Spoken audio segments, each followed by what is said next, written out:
So I got the boot off. As you can see, I had taken apart the whole center console. I took all of this off because that way I can remove all this padding and stuff, and now it's ready to drop down because I removed this.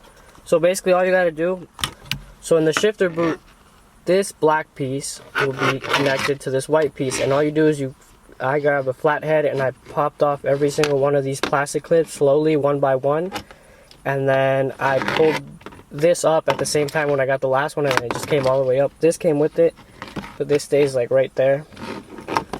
And some people rip this out and it breaks all the clips, but since I took all this out, I could just pop the clips from behind it, and it wasn't too hard. So I got the shifter disconnected, and that's that. So I guess I'm finished. Side pieces from there, so you can disconnect this whole thing. Goes all the way all back. So I got all that disconnected. So now it's just, as soon as I drop the transmission, it's just gonna all come down. Hopefully, we pray. So yeah, here's my differential. Over there is my exhaust.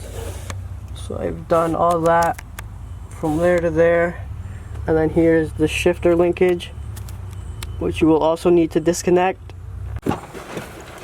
I've already got the drive shaft, the exhaust, everything disconnected, and I disconnected the shifter linkage over here, and on the top side I disconnected all the plastic. So now all I got left to do is disconnect the starter, which is all the way over here. And then I have a couple more wire harness so I can disconnect the starter. I believe the starter has 2 wire harnesses on each side, which is connected to the bolts. So I have to remove the harness and then remove the bolts, which is really dumb.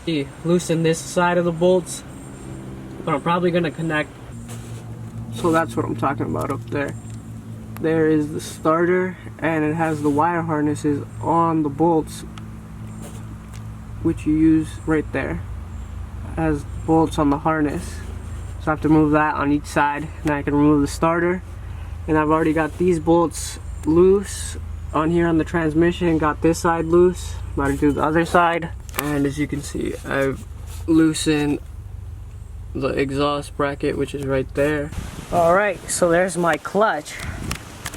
So I think my suspicion of it being burned might have been correct.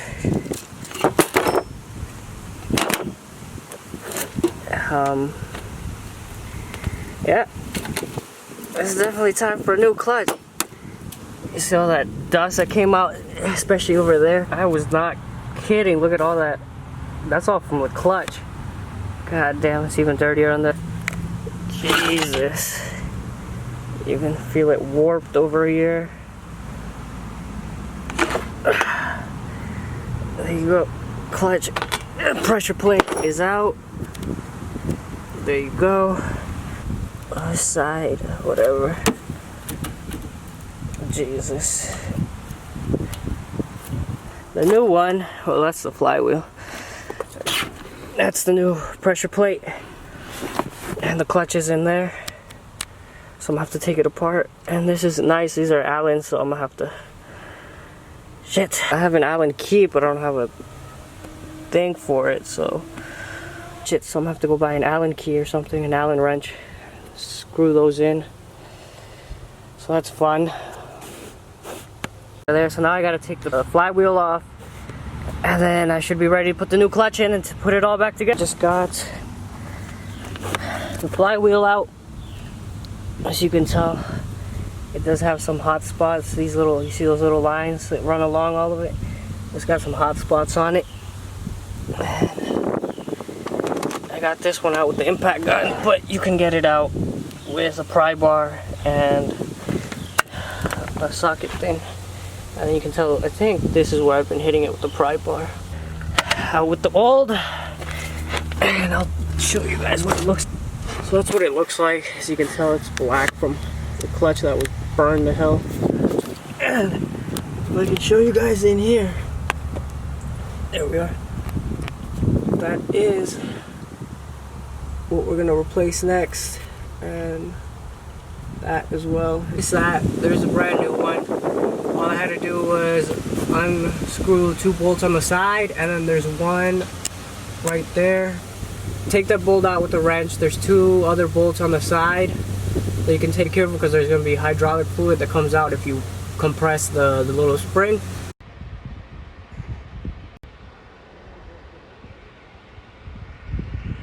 I did not realize I was this fucking dirty. Like, oh my god. Car's still not done. I have to come back tomorrow, fix it. Put the flywheel on, which I got it right there. And then I'm gonna add the thread lock to the bolts, so hopefully it all goes okay and I don't drop it on my fucking face. So we'll see. So be careful with the flywheel, like I said. Hopefully I didn't drop it on my face. I just managed to drop it on my hand and I'm bleeding because I grabbed it like that and the teeth caught me. So 2 days and like a couple hours. This is the only cut I've gotten. It hurts, but I managed to secure it on with the 1 bolt. So now we're gonna do the rest of the bolts and then we're gonna impact that bitch on. So there you go. I've got all the bolts in. I added thread locker to them, which I found in my uncle's garage, which is this thread lock. I added some of that to there. Now I'm gonna tighten all these by hand, and then I'm gonna hit it with the impact gun. You're supposed to torque it to spec, but you know, ooga dooga, dooga ooga, that's to spec. So there we go. We got the clutch in. I've added thread locker to these screws, so when I put it in, I have the alignment tool still in there. I put it in, I had 2 screws ready to go, so once I got it in there, I put 1 screw in on the side and I made sure it went all the way in. And with just that 1 screw holding, you can let it go. I wouldn't be too confident in it, but I let it go and made sure it didn't fall. And I had other screws and I put 2 other ones, so these other 2 don't have thread lock in them, these 2 do. And as I go, it takes a bit of muscle, but I can manhandle it and I can move the clutch so where I can make it easier for me to work on it. These don't have any,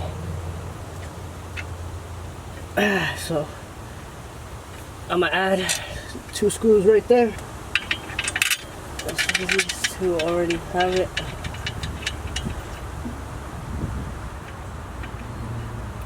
And hopefully the thread locker falls onto my camera. There we go, that's another one. And I'll tighten this one up here.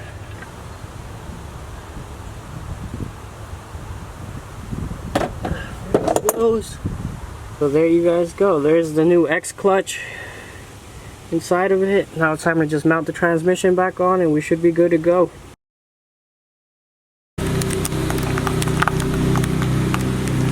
So I just finished bleeding the clutch, and as you can see, I let my cousin drive it. He's gonna see if the clutch feels good. So the Mustang, the S550, they don't have a bleeder valve in it. So what I did was I opened the reservoir with the brake fluid, and that's basically the hydraulic fluid because it shares 2 systems. So I just opened it and I filled it up all the way, and I've been pumping the clutch and it's gone down a bit and all the air bubbles have been coming up. And then as the more fluid went down, I added more brake dot fluid. So that's kind of nice that you don't have the bleeder system. It'll be working now. I'm gonna test drive it when he comes back. So let's see. So it works. And I have an aftermarket shifter knob, so I couldn't put it in reverse because it was too low, but we got that fixed. And she's running. I just need to pump the clutch a couple of times, but she's great now. She drives and put it in first. And we're off.